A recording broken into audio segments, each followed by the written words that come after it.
ਅੰਮ੍ਰਿਤਸਰ ਦੇ ਚੈਰੇਟਾ ਇਲਾਕੇ ਦੇ ਵਿੱਚ ਪੁਲਿਸ ਤੇ ਗੈਂਗਸਟਰਾਂ ਦੇ ਵਿਚਾਲੇ ਮੁੱਠਭੇੜ ਫਾਇਰਿੰਗ ਤੋਂ ਬਾਅਦ ਪੁਲਿਸ ਨੇ 2 ਨੂੰ ਕੀਤਾ ਕਾਬੂ। 5 ਪਿਸਤੌਲਾਂ ਅਤੇ ਇਨੋਵਾ ਗੱਡੀ ਵੀ ਬਰਾਮਦ। 2 ਤੋਂ 3 ਗੈਂਗਸਟਰਾਂ ਦੀ ਭਾਲ ਜਾਰੀ।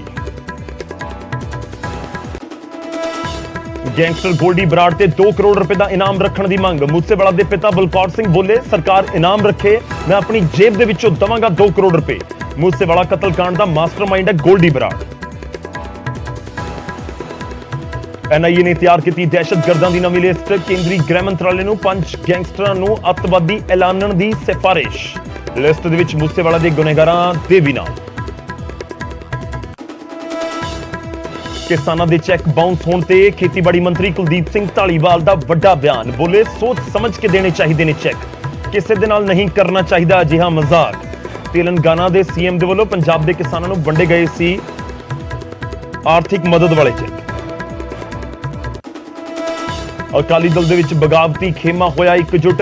जगमीत बराड़ दा दावा। बोले, मेरी यूनिटी कमेटी दे विच जगीर कौर सने 12 नवे मैंबर होए शामिल। कोर कमेटी दे विच थां नहीं मिलण ते भी चुके सवाल।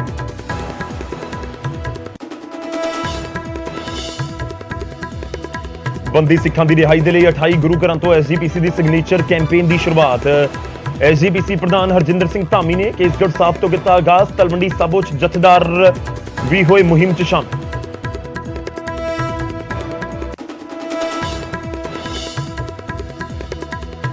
गन कल्चर दे उत्ते फिर एक्शन मोड दे विच पुलिस। मोगा दे विच पंजाबी गायक कुलजीत दे उत्ते दर्ज की गई एफआईआर। गाने दे जरिए हथियारां नूं प्रमोट करन दा इल्जाम। कपूरथला दे पिंड मानसुरवाला दे विच जबरदस्त हंगामा। निशानदेही करन पहुंची टीम दे नाल लोकां ने कीती धक्का मुक्की। नायब तहसीलदार दा इल्जाम, कहा मुलाजमां दे पाड़े कपड़े अते तेल छिड़क के मारन दी भी कीती गई कोशिश।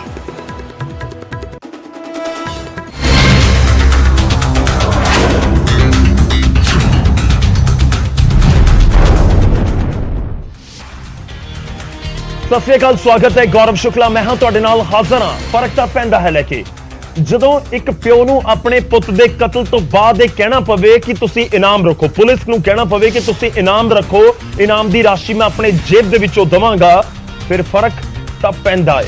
ਜੀ ਹਾਂ, ਅਸੀਂ ਜ਼ਿਕਰ ਕਰ ਰਹੇ ਹਾਂ ਸਿੱਧੂ ਮੂਸੇਵਾਲਾ ਦਾ ਤੇ ਉਹਨਾਂ ਦੇ ਪਿਤਾ ਦੇ ਵੱਲੋਂ ਰੱਖੀ ਗਈ ਇਸ ਮੰਗ ਦਾ। ਗੈਂਗਸਟਰ ਗੋਲਡੀ ਬਰਾੜ ਦੇ ਉੱਤੇ ਬਲਕੌਰ ਸਿੰਘ ਬੋਲੇ ਅਤੇ 2 ਕਰੋੜ ਰੁਪਏ ਦੇ ਇਨਾਮ ਰੱਖਣ ਦੀ ਮੰਗ ਵੀ ਕੀਤੀ। ਤੇ ਮੂਸੇਵਾਲਾ ਦੇ ਪਿਤਾ ਬਲਕੌਰ ਸਿੰਘ ਨੇ ਐਲਾਨ ਕੀਤਾ ਕਿ ਜੇਕਰ ਸਰਕਾਰ ਗੋਲਡੀ ਬਰਾੜ ਤੇ ਇਨਾਮ ਰੱਖਦੀ ਹੈ ਤਾਂ ਉਹ 2 ਕਰੋੜ ਰੁਪਏ ਆਪਣੀ ਜੇਬ ਦੇ ਵਿੱਚੋਂ ਦੇਣਗੇ, ਫਿਰ ਭਾਵੇਂ ਇਸ ਲਈ ਉਹਨਾਂ ਨੂੰ ਆਪਣੀ ਜ਼ਮੀਨ ਹੀ ਕਿਉਂ ਨਾ ਵੇਚਣੀ ਪੈ ਜਾਵੇ। ਇਹਨਾਂ ਦੇ ਜਿਹੜੇ ਪਾਪੀਆਂ ਦੇ ਉੱਤੇ ਅਨਾਉਂਸ ਕਰੋ ਵੀ ਅਸੀਂ ਜਿਹੜਾ ਬੰਦੇ ਨੂੰ ਫੜਾਊਗਾ ਅਸੀਂ ਉਹ 2 ਕਰੋੜ ਰੁਪਇਆ ਦੇਵਾਂਗੇ, ਮੈਂ ਪੈਸੇ ਦੇਵਾਂਗਾ, ਮੈਂ ਆਪਣੀ ਜ਼ਮੀਨ ਵੇਚ ਕੇ ਦੇਵਾਂ। ਥੋੜੀ ਸੰਗਤ ਦੇ ਸਾਹਮਣੇ ਗੁਰੂ ਗ੍ਰੰਥ ਸਾਹਿਬ ਦੀ ਹਾਜ਼ਰੀ ਦੇ ਵਿੱਚ ਗੱਲ ਕਹਿਣਾ ਕਿ ਇਸ ਗੱਲ ਤੋਂ ਮੁਕਰੋ। पिता बलकौर सिंह ने लॉरेंस बिश्नोई ਨੂੰ ਦਿੱਤੀ ਜਾਰੀ ਸੁਰੱਖਿਆ ਤੇ ਮੁੜ ਤੋਂ ਸਵਾਲ ਚੁੱਕੇ ਅਤੇ ਗੋਲਡੀ ਬਰਾੜ ਨੂੰ ਭਾਰਤ ਲਿਆਉਣ ਦੀ ਮੰਗ ਵੀ ਕੀਤੀ। ਗੋਲਡੀ ਬਰਾੜ ਕੋਈ ਬਾਹਲੀ ਵੱਡੀ ਚੀਜ਼ ਨਹੀਂ ਹੈ, ਲਾਰੈਂਸ ਵਰਗੀਆਂ ਕਤੀੜਾਂ ਨੂੰ ਮਾਰਨਾ ਕੋਈ ਬਹੁਤੀ ਵੱਡੀ ਗੱਲ ਨਹੀਂ ਹੈ, ਪਰ ਕਿਉਂ ਖਰਚਾ ਬਣਾ ਰੱਖਿਆ ਤੁਸੀਂ ਸਾਰਾ ਇਹ? ਤੁਸੀਂ ਸਾਡਾ ਪੰਜਾਬ, ਸਾਡੀ ਜਵਾਨੀ ਗੈਂਗਸਟਰਾਂ ਦੇ ਹਵਾਲੇ ਕਰ ਰੱਖੀ ਹੈ ਸਾਰੀ। ਤੁਸੀਂ ਅਸੀਂ ਕਿਵੇਂ ਕਹੀਏ, ਅਸੀਂ ਲੀਡਰਾਂ ਨੂੰ ਬਦਨਾਮ ਨਹੀਂ ਕਰਨਾ ਚਾਹੁੰਦੇ, ਪਰ ਇਹ ਗੱਲ ਹੈ ਵੀ ਤੁਸੀਂ ਕਾਰਵਾਈ ਕਿਉਂ ਨਹੀਂ ਕਰਦੇ ਉਹਨਾਂ ਦੇ ਉੱਤੇ? ਗੈਂਗਸਟਰ ਗੋਲਡੀ ਬਰਾੜ ਸਿੱਧੂ ਮੂਸੇਵਾਲਾ ਕਤਲकांड ਦਾ ਮਾਸਟਰਮਾਈਂਡ ਹੈ ਅਤੇ ਖਬਰਾਂ ਨੇ ਕਿ ਕੈਨੇਡਾ ਦੇ ਵਿੱਚ ਕਿਤੇ ਲੁੱਕ ਕੇ ਆਪਣਾ ਕਾਰੋਬਾਰ ਚਲਾ ਰਿਹਾ ਹੈ। ਹਾਲਾਂਕਿ ਪੰਜਾਬ ਪੁਲਿਸ ਕਈ ਵਾਰ ਗੋਲਡੀ ਨੂੰ ਜਲਦ ਕਾਬੂ ਕਰਨ ਦਾ ਦਾਅਵਾ ਜ਼ਰੂਰ ਕਰ ਚੁੱਕੀ ਹੈ। ਇਨਾਮ ਦੀ ਰਾਸ਼ੀ ਐਲਾਨੀ ਜਾਵੇਗੀ ਕਿ ਉਸ ਦੀ ਇਤਲਾਹ ਦੇਣ ਵਾਲੇ ਨੂੰ 2 ਕਰੋੜ ਰੁਪਏ ਦਿੱਤੇ ਜਾਣਗੇ। ਖੈਰ ਸਵਾਲ ਇਹ ਵੀ ਹੈ ਕਿ ਹੁਣ ਤੱਕ ਪੁਲਿਸ ਦੇ ਵੱਲੋਂ ਅਜਿਹੀ ਕੋਈ ਕੋਸ਼ਿਸ਼ ਕਿਉਂ ਨਹੀਂ ਕੀਤੀ ਗਈ। ਉਧਰ ਐਨਆਈਏ ਨੇ ਕੇਂਦਰੀ ਗ੍ਰਹਿ ਮੰਤਰਾਲੇ ਤੋਂ 5 ਗੈਂਗਸਟਰਾਂ ਨੂੰ दहशतगर्द ऐलानण दी सिफारिश कर दी।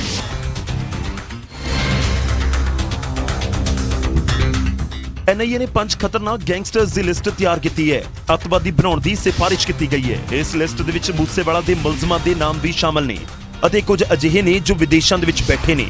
ਸੁਰੱਖਿਆ ਏਜੰਸੀਆਂ ਦਾ ਮੰਨਣਾ ਹੈ ਕਿ ਪੰਜਾਬੀ ਗਾਇਕ ਸਿੱਧੂ ਮੂਸੇਵਾਲਾ, ਕਬੱਡੀ ਖਿਡਾਰੀ ਸੰਦੀਪ ਅੰਬੀਆਂ ਅਤੇ ਵਿੱਕੀ ਮਿੱਡੂ ਖੇੜਾ ਦੇ ਕਤਲ ਵਿਦੇਸ਼ ਦੇ ਵਿੱਚ ਬੈਠੇ ਇਹਨਾਂ ਗੈਂਗਸਟਰਸ ਦੇ ਇਸ਼ਾਰੇ ਦੇ ਉੱਤੇ ਹੀ ਕੀਤੇ ਗਏ। ਇਹਦੇ ਵਿੱਚ 5 ਵੱਡੇ ਨਾਂ ਜਿਹੜੇ ਗੈਂਗਸਟਰ ਨੇ ਜਿਹੜੇ ਆਤੰਕੀ ਗਤੀਵਿਧੀਆਂ 'ਚ ਸ਼ਾਮਿਲ ਰਹੇ ਨੇ, ਜਿਨ੍ਹਾਂ ਨੇ ਟਾਰਗੇਟ ਕਿਲਿੰਗ ਜਾਂ ਪੰਜਾਬ ਦੇ ਨਾਲ ਹੋਰ ਵੀ ਕਈ ਸਟੇਟ 'ਚ ਜਿਹੜਾ ਮਾਹੌਲ ਖਰਾਬ ਕਰਨ ਦੀ ਜਿਹੜੀ ਕੋਸ਼ਿਸ਼ ਕੀਤੀ ਹੈ, ਉਹਨਾਂ ਦੇ ਨਾਂ ਦਿੱਤੇ ਗਏ ਨੇ ਤੇ ਸਿਫਾਰਿਸ਼ ਕੀਤੀ ਗਈ ਹੈ ਕਿ ਡੈਜ਼ਿਗਨੇਟਿਡ ਜਿਹੜਾ ਟੈਰਰਿਸਟ ਇਹਨਾਂ ਨੂੰ ਘੋਸ਼ਿਤ ਕੀਤਾ ਜਾਵੇ। ਤੇ ਇੰਡੀਆ 'ਚ ਨਹੀਂ ਬਲਕਿ ਵਿਦੇਸ਼ 'ਚ ਬੈਠੇ ਜਿਹੜੇ ਵੀ ਟੈਰਰਿਸਟ ਨੇ, ਆਤੰਕੀ ਨੇ, ਉਹਨਾਂ ਦੀ ਜਿਹੜੀ ਵੀ ਪ੍ਰਾਪਰਟੀ ਹੈ, ਉਹਨਾਂ ਦੀ ਹੋਰ ਵੀ ਕਈ ਚੀਜ਼ਾਂ, ਉਹਨਾਂ ਨੂੰ ਜ਼ਬਤ ਜਿਹੜਾ ਉਹ ਕੀਤਾ ਜਾਏ।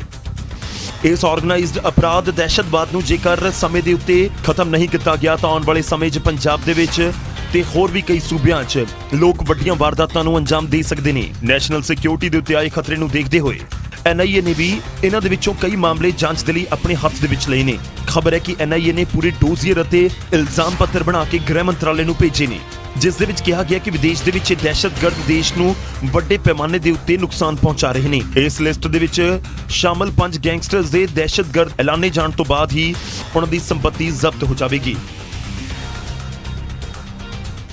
ਹਾਲਾਂਕਿ ਇਹ ਲਿਸਟ ਜਨਤਕ ਨਹੀਂ ਕੀਤੀ ਗਈ ਕਿ ਕਿਹੜੇ 5 ਗੈਂਗਸਟਰਸ ਸ਼ਾਮਲ ਨੇ ਜਿਨ੍ਹਾਂ ਨੂੰ ਦਹਿਸ਼ਤਗਰਦ ਐਲਾਨਣ ਦਾ ਐਲਾਨ ਕੀਤਾ ਗਿਆ। ਖੈਰ, ਇਹਨਾਂ ਦੇ ਵਿੱਚ ਸਿੱਧੂ ਮੂਸੇਵਾਲਾ ਦੇ ਮਾਸਟਰਮਾਈਂਡਸ ਦਾ ਜ਼ਿਕਰ ਹੋ ਰਿਹਾ ਹੈ ਤੇ ਹੋ ਸਕਦਾ ਹੈ ਕਿ ਇਸ ਦੇ ਵਿੱਚ ਗੋਲਡੀ ਬਰਾੜ ਦਾ ਵੀ ਨਾਮ ਹੋਵੇ। ਉਧਰ ਅੰਮ੍ਰਿਤਸਰ ਦੇ ਵਿੱਚ ਪੁਲਿਸ ਅਤੇ ਗੈਂਗਸਟਰਾਂ ਦੇ ਵਿਚਾਲੇ ਮੁੱਠਭੇੜ ਹੋ ਗਈ ਤੇ ਪੁਲਿਸ ਨੂੰ ਦੇਖ ਕੇ ਗੈਂਗਸਟਰਾਂ ਨੇ ਫਾਇਰਿੰਗ ਕਰ ਦਿੱਤੀ ਤੇ ਮੁੱਠਭੇੜ ਤੋਂ ਬਾਅਦ 2 ਗੈਂਗਸਟਰ ਗ੍ਰਿਫਤਾਰ ਕਰ ਲਏ ਗਏ। 2 ਤੋਂ 3 ਗੈਂਗਸਟਰਾਂ ਦੀ ਭਾਲ ਹੁਣ ਵੀ ਜਾਰੀ ਹੈ ਜੋ ਉੱਥੋਂ ਭੱਜਣ 'ਚ ਕਾਮਯਾਬ ਹੋਏ ਨੇ। ਤੁਹਾਨੂੰ ਦੱਸ ਦਈਏ ਕਿ ਪੂਰਾ ਘਟਨਾਕ੍ਰਮ ਅੰਮ੍ਰਿਤਸਰ ਦੇ ਛਹਿਰਟਾ ਇਲਾਕੇ ਦੇ ਵਿੱਚ ਵਾਪਰਿਆ। ਗੈਂਗਸਟਰਾਂ ਦੇ ਕੋਲੋਂ 5 ਪਿਸਤੌਲਾਂ ਬਰਾਮਦ ਕੀਤੀਆਂ ਗਈਆਂ ਨੇ। ਗੈਂਗਸਟਰ ਇੱਕ ਇਨੋਵਾ ਗੱਡੀ ਦੇ ਵਿੱਚ ਸੀ, ਉਹ ਵੀ ਜ਼ਬਤ ਕਰ ਲਈ ਗਈ ਹੈ। ਇਲਾਕੇ 'ਚ ਪੁਲਿਸ ਦਾ ਸਰਚ ਆਪਰੇਸ਼ਨ ਵੀ ਜਾਰੀ ਹੈ। ਕਤਲ ਕੇਸ ਦੇ ਵਿੱਚ ਨਾਮਜ਼ਦ ਨੇ ਦੋਵੇਂ ਗੈਂਗਸਟਰ ਜਿਨ੍ਹਾਂ ਨੂੰ ਕਾਬੂ ਕੀਤਾ ਗਿਆ। ਰਵੀ ਨਾਮ ਦੇ ਗੈਂਗਸਟਰ ਨੂੰ ਗ੍ਰਿਫਤਾਰ ਕੀਤਾ ਗਿਆ ਹੈ। ਨਾਰਾਇਣਗੜ੍ਹ ਦਾ ਰਹਿਣ ਵਾਲਾ ਹੈ ਇਹ ਰਵੀ। ਜੋ ਜਾਣਕਾਰੀ ਮਿਲ ਰਹੀ ਹੈ ਕਿ ਇਸ ਦੇ ਉੱਤੇ ਕਈ ਪਰਚੇ ਪਹਿਲਾਂ ਵੀ ਦਰਜ ਨੇ ਔਰ ਕਤਲ ਦਾ ਪਰਚਾ ਇਸ ਦੇ ਉੱਤੇ ਦਰਜ ਹੈ। ਖੈਰ, ਕੁਝ CCTV ਤਸਵੀਰਾਂ ਵੀ ਸਾਹਮਣੇ ਆਈਆਂ ਨੇ, ਉਹ ਵੀ ਇੱਕ ਵਾਰ ਤੁਹਾਨੂੰ ਪੂਰੀ ਸਕਰੀਨ ਦੇ ਉੱਤੇ ਦਿਖਾਵਾਂਗੇ। ਸਮਝਣ ਦੀ ਕੋਸ਼ਿਸ਼ ਕਰਾਂਗੇ ਕਿ ਆਖਿਰ ਜਦੋਂ ਇਹ CCTV ਫੁਟੇਜ ਜਿਹੜੀ ਆਈ ਆ ਉੱਥੇ ਉਸ ਸਮੇਂ ਮਾਹੌਲ ਤੇ ਹਾਲਾਤ ਕੀ ਸੀ। ਇੱਕ ਦੁਕਾਨ ਬਾਜ਼ਾਰ ਨਜ਼ਰ ਆ ਰਿਹਾ। ਇੱਕ ਵਾਰੀ ਪੂਰੀ ਸਕਰੀਨ ਦੇ ਉੱਤੇ CCTV ਫੁਟੇਜ ਅਸੀਂ ਜ਼ਰੂਰ ਆਪਣੀ ਟੀਮ ਨੂੰ ਕਵਾਂਗੇ ਕਿ ਦਿਖਾ ਦਿੱਤੀ ਜਾਵੇ। ਤਾਂ ਇਹ CCTV ਦੇ ਵਿੱਚ ਨਜ਼ਰ ਆ ਰਿਹਾ ਹੈ ਕਿ ਇੱਕ ਸ਼ਖਸ ਭੱਜ ਰਿਹਾ, ਉਸ ਦੇ ਪਿੱਛੇ ਜਿਹੜੀ ਪੁਲਿਸ ਦੇ ਜਵਾਨ ਭੱਜਦੇ ਨੇ, ਯਾਨੀ ਕਿ ਪੁਲਿਸ ਨੂੰ ਪੂਰੀ ਇਨਫੋਰਮੇਸ਼ਨ ਸੀ ਤੇ ਉਸ ਤੋਂ ਬਾਅਦ ਪੁਲਿਸ ਦੇ ਜਵਾਨ ਭੱਜਦੇ ਨੇ ਤੇ ਇੱਕ ਗੱਡੀ ਦੇ ਵਿੱਚੋਂ ਵੀ ਕੁਝ ਕੱਢਣ ਲੱਗਦਾ ਪੁਲਿਸ ਮੁਲਾਜ਼ਮ। ਗੱਡੀ ਆ ਕੇ ਰੁਕਦੀ ਹੈ। ਇੱਕ ਬਹੁਤ ਧਿਆਨ ਨਾਲ ਦੇਖਣ ਵਾਲੀ ਗੱਲ ਹੈ। ਆਮੋ ਸਾਹਮਣੇ ਇੱਕ ਪਾਸੇ ਗੈਂਗਸਟਰ ਗੱਡੀ ਛੱਡ ਕੇ ਫਰਾਰ ਹੋ ਗਿਆ, ਦੂਜਾ ਭੱਜਿਆ, ਫਿਰ ਉਹਨਾਂ ਦੇ ਪਿੱਛੇ ਪੁਲਿਸ ਸੀ। ਯਾਨੀ ਕਿ ਬਿਲਕੁਲ ਬਾਜ਼ਾਰ ਦੇ ਵਿਚਾਲੇ ਇੱਕ ਪਾਸੇ ਤੋਂ ਇੱਕ ਗੱਡੀ ਆਈ ਇਨੋਵਾ ਤੇ ਦੂਜੇ ਪਾਸੇ ਦੂਜੀ ਗੱਡੀ ਆਈ, ਤਾਂ ਫਿਰ ਦੂਜੇ ਪਾਸੇ ਤੋਂ ਪੁਲਿਸ ਵਾਲੀ ਗੱਡੀ ਆਈ। ਤਾਂ ਜਦੋਂ ਦੇਖਿਆ ਗੈਂਗਸਟਰਾਂ ਨੇ ਕਿ ਸਾਹਮਣੇ ਪੁਲਿਸ ਦੀ ਫੋਰਸ ਹੈ ਤਾਂ ਫਟਾਫਟ ਆਪਣੀ ਗੱਡੀ ਛੱਡ ਕੇ ਉੱਥੋਂ ਭੱਜਣਾ ਸ਼ੁਰੂ ਕਰ ਦਿੱਤਾ। ਇਹ ਤਸਵੀਰਾਂ ਦੇ ਵਿੱਚ ਨਜ਼ਰ ਆ ਰਿਹਾ ਹੈ। ਧਿਆਨ ਨਾਲ ਦੇਖੋ, ਸੱਜੇ ਵਾਲੇ ਪਾਸੇ ਤੋਂ ਗੱਡੀ ਜਿਹੜੀ ਆ ਰਹੀ ਹੈ ਔਰ ਖੱਬੇ ਵਾਲੇ ਪਾਸੇ ਤੋਂ ਪੁਲਿਸ ਆ ਰਹੀ ਹੈ।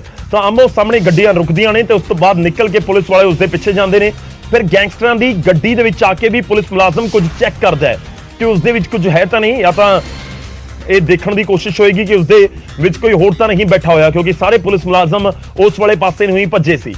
ਔਰ ਖੈਰ, ਇੱਥੇ 2 ਗੈਂਗਸਟਰਾਂ ਨੂੰ ਕਾਬੂ ਕਰ ਲਿਆ ਗਿਆ। ਇੱਕ ਦਾ ਨਾਮ ਹੈ ਰਵੀ, ਜਿਸ ਦੇ ਉੱਤੇ ਕਤਲ ਦਾ ਪਰਚਾ ਹੈ। 2 ਤੋਂ 3 ਫਰਾਰ ਹੋ ਗਏ। ਹੁਣ ਇਲਾਕੇ ਸਰਚ ਆਪਰੇਸ਼ਨ ਚਲਾਇਆ ਜਾ ਰਿਹਾ ਹੈ ਇਹਨਾਂ ਮੁਲਜ਼ਮਾਂ ਦੀ, ਇਹਨਾਂ ਜੋ ਗੈਂਗਸਟਰ ਦੱਸੇ ਜਾਂਦੇ ਨੇ, ਇਹਨਾਂ ਦੀ ਭਾਲ ਕਰਨ ਦੇ ਲਈ।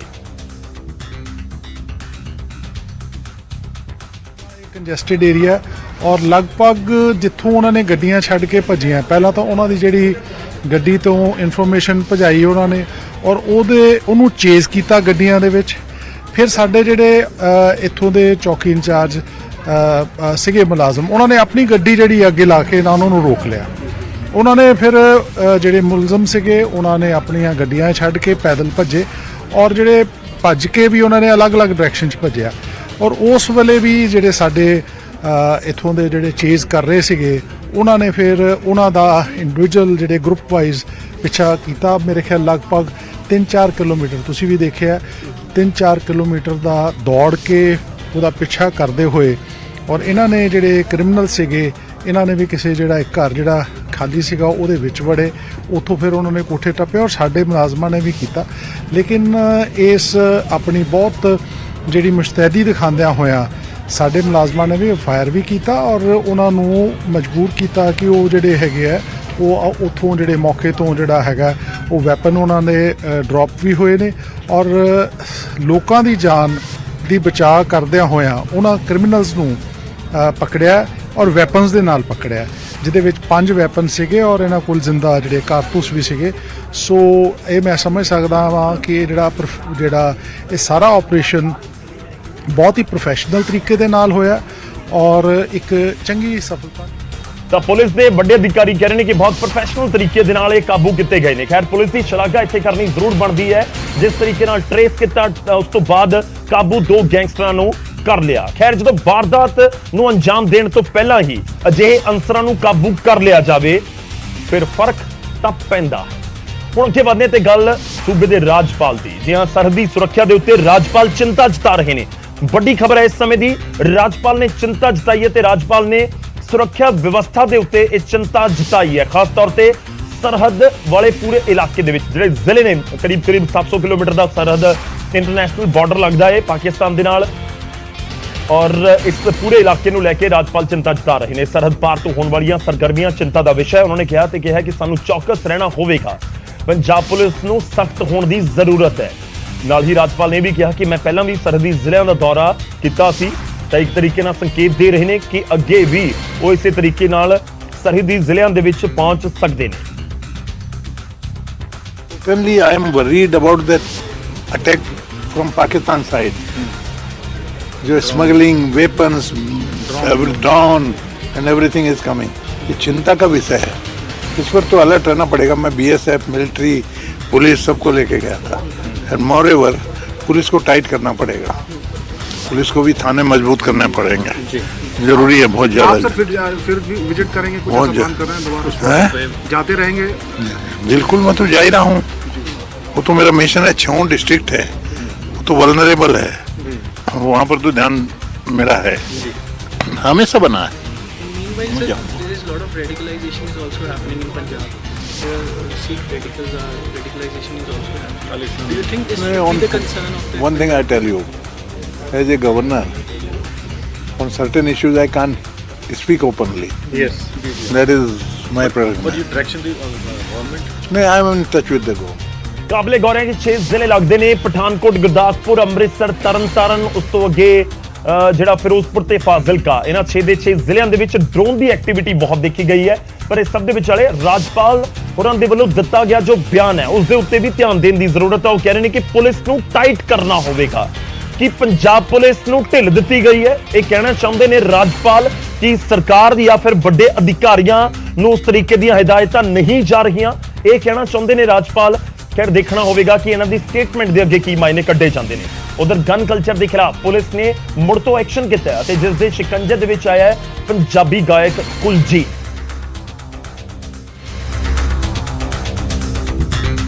ਤੇ ਸਿੰਗਰ ਕੁਲਜੀਤ ਦੇ ਖਿਲਾਫ ਮੋਗਾ ਦੇ ਬਾਗਾ ਪੁਰਾਣਾ ਦੇ ਵਿੱਚ ਕੇਸ ਦਰਜ ਕਰ ਦਿੱਤਾ ਗਿਆ, ਜਿਸ ਤੇ ਆਪਣੇ ਗੀਤਾਂ ਦੇ ਰਾਹੀਂ ਅਸਲੀਅਤ ਤੇ ਹਿੰਸਾ ਨੂੰ ਪ੍ਰਮੋਟ ਕਰਨ ਦੇ ਇਲਜ਼ਾਮ ਲੱਗੇ ਨੇ। ਵੱਡੀ ਗੱਲ ਇਹ ਹੈ ਕਿ ਗਾਇਕ ਕੁਲਜੀਤ ਖੁਦ ਮੋਗਾ ਪੁਲਿਸ ਦੇ ਵਿੱਚ ਬਤੌਰ ਕਾਂਸਟੇਬਲ ਡਿਊਟੀ ਵੀ ਨਿਭਾ ਰਿਹਾ ਹੈ। ਕੁਲਜੀਤ ਸਿੰਘ ਸਾਡੇ ਪੰਜਾਬ ਪੁਲਿਸ ਮੋਗਾ ਪੁਲਿਸ ਦਾ ਕਾਂਸਟੇਬਲ ਹੈ। ਇਹ ਸੋਸ਼ਲ ਮੀਡੀਆ ਤੇ ਆਪਣੇ ਪੰਜਾਬੀ ਗਾਣੇ ਗਾ ਕੇ ਅਪਲੋਡ ਕਰਦਾ ਸੀ ਤੇ ਇਹਨੇ ਗਾਣਾ ਅਪਲੋਡ ਕੀਤਾ ਲੇਟੈਸਟ, ਜਿਸ 'ਚ ਇਹਨੇ ਹਥਿਆਰਾਂ ਨੂੰ ਗਲੋਰੀਫਾਈ ਕੀਤਾ ਤੇ ਹਥਿਆਰਾਂ ਬਾਰੇ ਗਾਣਾ ਗਾਇਆ। ਤੇ ਇਹਦੇ ਅਗੇਂਸਟ ਅਸੀਂ FIR ਨੰਬਰ 249 PS ਬਾਗਾ ਪੁਰਾਣਾ ਰਜਿਸਟਰ ਕੀਤੀ ਅੰਡਰ ਸੈਕਸ਼ਨ 1। ਕੁਲਜੀਤ ਦਾ ਗੀਤ ਮਹਾਕਾਲ ਕੁਝ ਸਮਾਂ ਪਹਿਲਾਂ YouTube ਦੇ ਉੱਤੇ ਅਪਲੋਡ ਕੀਤਾ ਗਿਆ ਸੀ ਤੇ ਹੁਣ ਪੁਲਿਸ ਨੇ ਧਾਰਾ 188 ਦੇ ਤਹਿਤ ਮਾਮਲਾ ਦਰਜ ਕਰਕੇ ਕੁਲਜੀਤ ਦੀ ਗ੍ਰਿਫਤਾਰੀ ਦੀ ਤਿਆਰੀ ਖਿੱਚ ਦਿੱਤੀ ਹੈ। ਪਰ ਪੁਲਿਸ ਨੇ ਸਾਫ਼ ਸ਼ਬਦਾਂ ਦੇ ਵਿੱਚ ਚੇਤਾਵਨੀ ਦਿੱਤੀ ਕਿ ਕਾਨੂੰਨ ਦੀ ਉਲੰਘਣਾ ਕਰਨ ਵਾਲੇ ਨੂੰ ਬਖਸ਼ਿਆ ਨਹੀਂ ਜਾਵੇਗਾ। ਖੈਰ ਇੱਕ ਤਾਂ ਬਹੁਤ ਕਲੀਅਰ ਮੈਸੇਜ ਦੇਣ ਦੀ ਕੋਸ਼ਿਸ਼ ਕੀਤੀ ਜਾ ਰਹੀ ਹੈ ਕਿ ਐਕਸ਼ਨ ਹੋਵੇਗਾ ਜੇਕਰ ਕੋਈ ਗਲੋਰੀਫਾਈ ਹੈ ਯਾਨੀ ਪ੍ਰਮੋਟ ਕਰਦਾ ਹਥਿਆਰਾਂ ਨੂੰ ਜਾਂ ਗਨ ਕਲਚਰ ਨੂੰ। ਪਰ ਸਵਾਲ ਇਹ ਹੈ ਕਿ ਵੱਡੇ ਗੀਤਕਾਰ ਜਾਂ ਗਾਇਕ ਜਿਹੜੇ ਇਸ ਸਮੇਂ ਪੰਜਾਬ ਦੇ ਵਿੱਚ ਹੈਗੇ ਨੇ ਕਿ ਉਹਨਾਂ ਦੇ ਉੱਤੇ ਵੀ ਐਕਸ਼ਨ ਹੋਏਗਾ। ਜਿਹੜੇ ਪਹਿਲਾਂ ਆਲਰੇਡੀ YouTube ਦੇ ਉੱਤੇ ਗਾਣੇ ਨੇ ਕਿ ਉਹਨਾਂ ਬਾਰੇ ਵੀ ਕੋਈ ਵਿਚਾਰ ਹੋਵੇਗਾ। ਅਗਲੀ ਖਬਰ ਦਾ ਰੁਖ ਕਰਦੇ ਹਾਂ। ਖਰੜ ਦੇ ਵਿੱਚ ਇੱਕ ਪਾਸੇ ਵਿਆਹ ਸਮਾਗਮ ਚੱਲ ਰਿਹਾ ਸੀ ਤਾਂ ਉਸ ਸਮੇਂ ਹੀ ਉੱਥੇ ਪਹੁੰਚ ਗਈ ਈਡੀ ਦੀ ਟੀਮ ਛਾਪਾ ਮਾਰਨ।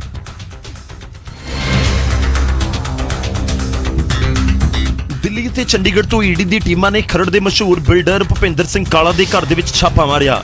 ਖਰੜ 'ਚ ਬਿਲਡਰ ਦੇ ਘਰ ਦੇ ਉੱਤੇ ਜਦੋਂ ਰੇਡ ਕੀਤੀ ਗਈ ਤਾਂ ਉਹਨਾਂ ਦੇ ਘਰ ਦੇ ਵਿੱਚ ਬੇਟੇ ਦੇ ਵਿਆਹ ਦਾ ਸਮਾਗਮ ਚੱਲ ਰਿਹਾ ਸੀ। ਅਚਾਨਕ ਪੁਲਿਸ ਦੇ ਨਾਲ ਈਡੀ ਦੇ ਅਫਸਰ ਦਿਨ ਦੇ ਸਮੇਂ ਆ ਪਹੁੰਚੇ। ਅਜਿਹੇ 'ਚ ਮਹਿਮਾਨ ਵੀ ਘਬਰਾਏ ਨਜ਼ਰ ਆਏ। ਖਰੜ 'ਚ ਅਸੀਂ ਖੜੇ ਆ, ਹਾਲਾਂਕਿ ਇੱਥੇ ਫੰਕਸ਼ਨ ਚੱਲ ਰਿਹਾ ਸੀਗਾ ਇਹਨਾਂ ਦੀ ਫੈਮਿਲੀ ਦੇ। ਉੱਥੇ ਵੀ ਈਡੀ ਦੀ ਜਿਹੜੀ ਟੀਮ ਹੈ ਉਹ ਪਹੁੰਚੀ ਹੋਈ ਹੈ। ਰਾਤ ਨੂੰ ਹੀ ਫੰਕਸ਼ਨ ਸੀਗਾ। ਭੁਪਿੰਦਰ ਸਿੰਘ ਦੱਸਿਆ ਜਾ ਰਿਹਾ ਇਹਨਾਂ ਦਾ ਨਾਮ। ਇਹ ਵੀ ਬਿਲਡਰ ਦੇ ਬਹੁਤ ਨਾਮੀ ਬਿਲਡਰ ਦੇ ਬਹੁਤ ਨਜ਼ਦੀਕੀ ਨੇ ਤੇ ਬਿਲਡਰ ਦਾ ਵੀ ਇਹਨਾਂ ਦਾ ਜਿਹੜਾ ਪ੍ਰੋਫੈਸ਼ਨ ਹੈ ਦੱਸਿਆ ਜਾ ਰਿਹਾ ਹੈ ਤੇ ਇਹਨਾਂ ਦੇ ਵੀ ਘਰ ਜਿਹੜੀ ਰੇਡ ਕੀਤੀ ਗਈ ਹੈ। ਤਸਵੀਰਾਂ ਤੁਸੀਂ ਵੇਖ ਰਹੇ ਹੋ, ਹਾਲਾਂਕਿ ਸਿਕਿਉਰਿਟੀ ਇੱਥੇ ਲਾਈ ਗਈ ਹੈ, ਅੰਦਰ ਕਿਸੇ ਨੂੰ ਜਾਣ ਦੀ ਪਰਮਿਸ਼ਨ ਜਿਹੜੀ ਉਹ ਨਹੀਂ ਦਿੱਤੀ ਗਈ ਹੈ। ਭੁਪਿੰਦਰ ਸਿੰਘ ਕਾਲਾ ਤੋਂ ਇਲਾਵਾ ਬਿਲਡਰ ਰਣਜੀਤ ਸਿੰਘ ਗਿੱਲ ਦੇ ਦਫ਼ਤਰ ਅਤੇ ਘਰ ਦੇ ਉੱਤੇ ਵੀ ਈਡੀ ਨੇ ਛਾਪਾ ਮਾਰਿਆ। ਫਿਲਹਾਲ ਅਜੇ ਜਾਣਕਾਰੀ ਨਹੀਂ ਹੈ ਕਿ ਰੇਡ ਕਿਸ ਦੀ ਸ਼ਿਕਾਇਤ ਦੇ ਉੱਤੇ ਕੀਤੀ ਗਈ।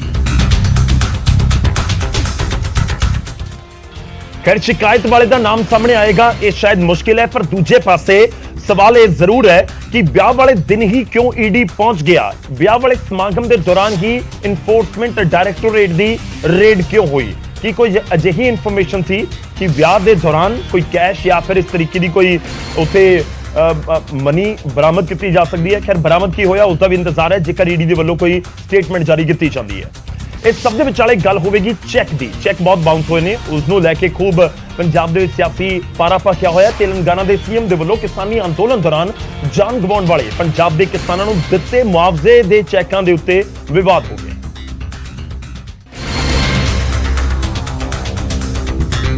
ਸੰਯੁਕਤ ਕਿਸਾਨ ਮੋਰਚੇ ਨੇ ਚੈੱਕ ਬਾਉਂਸ ਹੋਣ ਦੇ ਇਲਜ਼ਾਮ ਲਗਾਏ ਨੇ ਅਤੇ ਖੇਤੀਬਾੜੀ ਡਾਇਰੈਕਟਰ ਨੂੰ ਸ਼ਿਕਾਇਤ ਕੀਤੀ, ਜਿਸ ਤੇ ਵਿਭਾਗ ਨੇ ਸਾਰੇ ਜ਼ਿਲ੍ਹਿਆਂ ਤੋਂ ਇੱਕ ਹਫ਼ਤੇ ਅੰਦਰ ਰਿਪੋਰਟ ਮੰਗੀ ਹੈ। ਉਧਰ ਖੇਤੀਬਾੜੀ ਮੰਤਰੀ ਕੁਲਦੀਪ ਧਾਲੀਵਾਲ ਨੇ ਮਸਲਾ ਜਲਦ ਹੱਲ ਕਰਨ ਦਾ ਭਰੋਸਾ ਦਿੱਤਾ ਹੈ।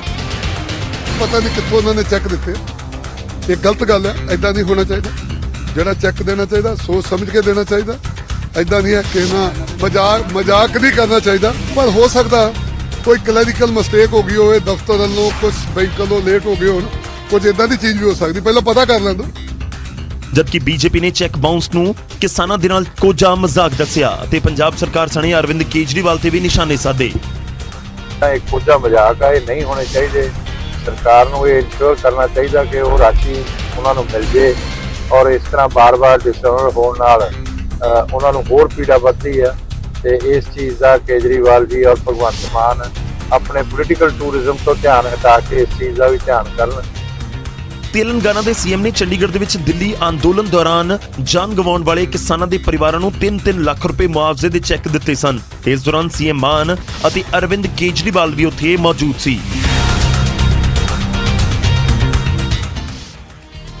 ਸਵਾਲ ਇਹ ਵੀ ਹੈ ਕਿ ਸਮੇਂ ਦੇ ਉੱਤੇ ਚੈੱਕ ਲਗਾ ਦਿੱਤੇ ਗਏ ਸੀ ਜਾਂ ਨਹੀਂ। ਚੈੱਕ ਲਗਾਉਣ ਦੀ ਯਾਨੀ ਕਿ ਬੈਂਕ ਦੇ ਵਿੱਚ ਜਮ੍ਹਾਂ ਕਰਵਾਉਣ ਦੀ ਵੀ ਇੱਕ ਮਿਆਦ ਜ਼ਰੂਰ ਹੁੰਦੀ ਹੈ ਕਿ ਉਸ ਮਿਆਦ ਦਾ ਧਿਆਨ ਰੱਖਿਆ ਗਿਆ ਜਾਂ ਨਹੀਂ। ਦੇਖਣਾ ਹੋਵੇਗਾ ਕਿ ਚੈੱਕ ਬਾਉਂਸ ਹੋਏ ਕਿਉਂ। ਅੱਗੇ ਵਧਦੇ ਹਾਂ ਚੰਡੀਗੜ੍ਹ ਦੇ ਵਿੱਚ ਜ਼ਮੀਨ ਵਿਵਾਦ ਦੇ ਉੱਤੇ ਇਸ ਸਮੇਂ ਦੀ ਵੱਡੀ ਖਬਰ, ਉਸ ਦਾ ਰੁਖ ਕਰਦੇ ਹਾਂ। ਰਾਜਪਾਲ ਬਨਵਾਰੀ ਲਾਲ ਪੁਰੋਹਿਤ ਦੇ ਵੱਲੋਂ ਇੱਕ ਵੱਡੀ ਸਟੇਟਮੈਂਟ ਦਿੱਤੀ ਗਈ ਹੈ ਤੇ ਉਹਨਾਂ ਨੇ ਕਿਹਾ ਕਿ ਹਰਿਆਣਾ ਦੀ ਮੰਗ ਦੇ ਉੱਤੇ ਅਜੇ ਤੱਕ ਫੈਸਲਾ ਨਹੀਂ ਲਿਆ ਗਿਆ। ਕਾਬਿਲੇ ਗੌਰ ਹੈ ਕਿ ਚੰਡੀਗੜ੍ਹ ਦੇ ਪ੍ਰਸ਼ਾਸਕ ਵੀ ਨੇ ਬਨਵਾਰੀ ਲਾਲ ਪੁਰੋਹਿਤ, ਤਾਂ ਫਿਰ ਉਹਨਾਂ ਦੇ ਕੋਲ ਕੀ ਹੈ ਸਾਰਾ ਕੁਝ ਡਿਸੀਜਨ ਜਿਹੜਾ ਉਹਨਾਂ ਨੇ ਲੈਣਾ ਹੈ ਤੇ ਉਹਨਾਂ ਨੇ ਕਿਹਾ ਕਿ ਕੋਈ ਵੀ ਇੱਕ ਤਰਫਾ ਫੈਸਲਾ ਅਸੀਂ ਨਹੀਂ ਲਵਾਂਗੇ, ਪੰਜਾਬ ਅਤੇ ਹਰਿਆਣਾ ਦੋਵਾਂ ਦੀ ਸੁਣਾਂਗੇ। ਵੱਖਰੀ ਵਿਧਾਨ ਸਭਾ ਦੇ ਲਈ ਜ਼ਮੀਨ ਦੀ ਮੰਗ ਹਰਿਆਣਾ ਦੇ ਵੱਲੋਂ ਕੀਤੀ ਜਾ ਰਹੀ ਹੈ। 19 ਤਰੀਕ ਨੂੰ ਹਰਿਆਣਾ ਦੇ ਸਪੀਕਰ ਨੇ ਰਾਜਪਾਲ ਦੇ ਨਾਲ ਮੁਲਾਕਾਤ ਕੀਤੀ ਸੀ। ਕਾਬਿਲੇ ਗੌਰ ਹੈ ਕਿ ਵੱਖਰੀ ਵਿਧਾਨ ਸਭਾ ਚਾਹੁੰਦੀ ਹੈ ਹਰਿਆਣਾ ਦੀ ਸਰਕਾਰ ਕਿ ਸਾਡੇ ਕੋਲ ਥਾਂ ਘੱਟ ਹੈ ਵਿਧਾਨ ਸਭਾ ਦੇ ਵਿੱਚ। ਪੰਜਾਬ ਤੇ ਹਰਿਆਣਾ ਦੋਵਾਂ ਦੀ ਵਿਧਾਨ ਸਭਾ ਇੱਕੋ ਹੈ। ਜਿਹੜੀ ਬਿਲਡਿੰਗ ਤੁਸੀਂ ਦੇਖ ਰਹੇ ਹੋ ਇਸ ਸਮੇਂ ਟੀਵੀ ਸਕਰੀਨ ਦੇ ਉੱਤੇ, ਵਿਧਾਨ ਸਭਾ ਤਾਂ ਉਹ ਇਕੱਠੀ ਵਿਧਾਨ ਸਭਾ ਹੈ, ਪੰਜਾਬ ਦੀ ਵੀ ਹਰਿਆਣਾ ਦੀ ਵੀ ਇੱਕੋ ਬਿਲਡਿੰਗ ਦੇ ਵਿੱਚ। ਤਾਂ ਹਰਿਆਣਾ ਲਗਾਤਾਰ ਹੀ ਕਹਿੰਦਾ ਆਇਆ ਕਿ ਸਾਡੇ ਕੋਲ ਥਾਂ ਘੱਟ ਹੈ, ਇਸ ਕਰਕੇ ਸਾਨੂੰ ਥਾਂ ਵੱਧ ਦਿੱਤੀ ਜਾਵੇ। ਤੇ ਦੂਜੇ ਪਾਸੇ ਇਹ ਇੱਕ ਪੂਰਾ ਫਾਰਮੂਲਾ ਕੱਢਿਆ ਗਿਆ ਕਿ ਹਰਿਆਣਾ ਨੂੰ ਚੰਡੀਗੜ੍ਹ ਦੇ ਵਿੱਚ ਇੱਕ ਥਾਂ ਦੇ ਦਿੱਤੀ ਜਾਵੇ ਤੇ ਉਸ ਦੇ ਬਦਲੇ ਹਰਿਆਣਾ ਚੰਡੀਗੜ੍ਹ ਪ੍ਰਸ਼ਾਸਨ ਨੂੰ ਹਰਿਆਣਾ ਵਾਲੇ ਪਾਸੇ ਪੰਚਕੂਲਾ ਦੇ ਵਿੱਚ ਉਨੀ ਹੀ ਜ਼ਮੀਨ ਦੇ ਦੇਵੇਗਾ, ਯਾਨੀ ਕਿ ਲੈਂਡ ਐਕਸਚੇਂਜ ਹੋਏਗੀ ਚੰਡੀਗੜ੍ਹ ਤੇ ਹਰਿਆਣਾ ਦੇ ਵਿਚਾਲੇ। ਤਾਂ ਬਨਵਾਰੀ ਲਾਲ ਪੁਰੋਹਿਤ ਇਸ ਸਮੇਂ ਵੱਡੀ ਸਟੇਟਮੈਂਟ ਦੇ ਰਹੇ ਨੇ ਕਿ ਕੋਈ ਵੀ ਫੈਸਲਾ ਹੁਣ ਤੱਕ ਨਹੀਂ ਲਿਆ ਗਿਆ ਹੈ ਅਤੇ ਦੋਵੇਂ ਸੂਬਿਆਂ ਦੀ ਸੁਣਨ ਤੋਂ ਬਾਅਦ ਇਹ ਫੈਸਲਾ ਲਿਆ ਜਾਵੇਗਾ। ਖੈਰ ਇਹ ਇੱਕ ਥੋੜਾ ਜਿਹਾ ਪੋਜ਼ਿਟਿਵ ਪੰਜਾਬ ਦੇ ਲਈ ਇਸ ਸਮੇਂ ਜ਼ਰੂਰ ਹੈ ਕਿਉਂਕਿ ਹਰਿਆਣਾ ਇਹ ਲਗਾਤਾਰ ਦਾਅਵਾ ਕਰ ਰਿਹਾ ਕਿ ਅਸੀਂ ਤਾਂ ਬਿਲਕੁਲ ਰੈਡੀ ਹਾਂ, ਜ਼ਮੀਨ ਐਕਸਚੇਂਜ ਹੋਣ ਵਾਲੀ ਹੈ। ਤਾਂ ਚੰਡੀਗੜ੍ਹ ਦੇ ਪ੍ਰਸ਼ਾਸਕ ਦੇ ਵੱਲੋਂ ਇਹ ਵੱਡੀ ਜਾਣਕਾਰੀ ਹੈ, ਕਹੀਏ ਕਿ ਵੱਡੀ ਗੱਲ ਜ਼ਰੂਰ ਕਹੀ ਗਈ ਹੈ, ਜਿਸ ਦੇ ਵਿੱਚ ਉਹ ਕਹਿ ਰਹੇ ਨੇ ਕਿ ਅਜੇ ਅਸੀਂ ਕੋਈ ਫਾਈਨਲ ਡਿਸੀਜਨ ਪੰਜਾਬ ਚੰਡੀਗੜ੍ਹ ਦੀ ਜਿਹੜੀ ਜ਼ਮੀਨ ਹੈ ਉਸ ਦੇ ਉੱਤੇ नहीं लिया। एक जो हरियाणा के आपको स्पीकर मिलके गए थे कि हरियाणा के लिए ज़मीन चाहिए हमारे को विधानसभा की, उसको लेकर सर कोई आगे उनका लेटर है मेरे पास जी है जी, अभी निर्णय कुछ नहीं हुआ जी। पंजाब में विरोध हो रहा सर इसका, है? पंजाब की पॉलिटिकल पार्टीज विरोध कर रही So basically Punjab is claiming that Chandigarh बात करेंगे तो दोनों से ही बातें होंगी है। एक तरफा कोई निर्णय तो होगा नहीं जी, सब मिल के बातचीत होगी। थैंक यू सर, धन्यवाद sir, thank you sir, thank you so Punjab much. will be taken into confidence. ਤਾਂ ਇੱਕ ਤਰਫਾ ਫੈਸਲਾ ਨਹੀਂ ਲਿਆ ਜਾਵੇਗਾ, ਇਹ ਰਾਜਪਾਲ ਕਹਿ ਰਹੇ ਨੇ। ਖੈਰ, ਜਦੋਂ ਵਿਵਾਦ ਦੇ ਵਿਚਾਲੇ ਚੰਡੀਗੜ੍ਹ ਦੇ ਪ੍ਰਸ਼ਾਸਕ ਦੇ ਵੱਲੋਂ ਵੱਡੀ ਸਟੇਟਮੈਂਟ ਦਿੱਤੀ ਜਾਵੇ ਕਿ ਅਜੇ ਫਾਈਨਲ ਕੁਝ ਨਹੀਂ ਜ਼ਮੀਨ ਨੂੰ ਲੈ ਕੇ, ਤੇ ਪੰਜਾਬ ਦੀ ਵੀ ਸੁਣਾਂਗੇ, ਹਰਿਆਣਾ ਦੀ ਵੀ ਸੁਣਾਂਗੇ। ਤਾਂ ਇਸ ਬਿਆਨ ਦੇ ਨਾਲ ਫਰਕ ਤਾਂ ਪੈਂਦਾ ਹੈ, ਫਰਕ ਤਾਂ ਪੈਂਦੇ ਦੇ ਵਿੱਚ ਵੇਲਾ ਹੋ ਚੱਲਿਆ। ਫਿਲਹਾਲ ਤੁਹਾਡੇ ਤੋਂ ਇਜਾਜ਼ਤ ਲੈਣ ਦਾ, ਰਾਤ 9 ਵਜੇ ਮੁੜ ਤੋਂ ਮੁਲਾਕਾਤ ਹੋਵੇਗੀ ਪੰਜਾਬ ਦੀਆਂ ਅਹਿਮ ਖਬਰਾਂ ਦੇ ਨਾਲ ਕੁਝ ਇਸੀ ਅੰਦਾਜ਼ ਦੇ ਵਿੱਚ। ਫਿਲਹਾਲ ਮੈਨੂੰ ਇਜਾਜ਼ਤ ਦਿਓ, ਤੁਸੀਂ ਜੁੜੇ ਰਹੋ ਨਿਊਜ਼ 18 ਪੰਜਾਬ ਹਰਿਆਣਾ ਦੇ ਨਾਲ।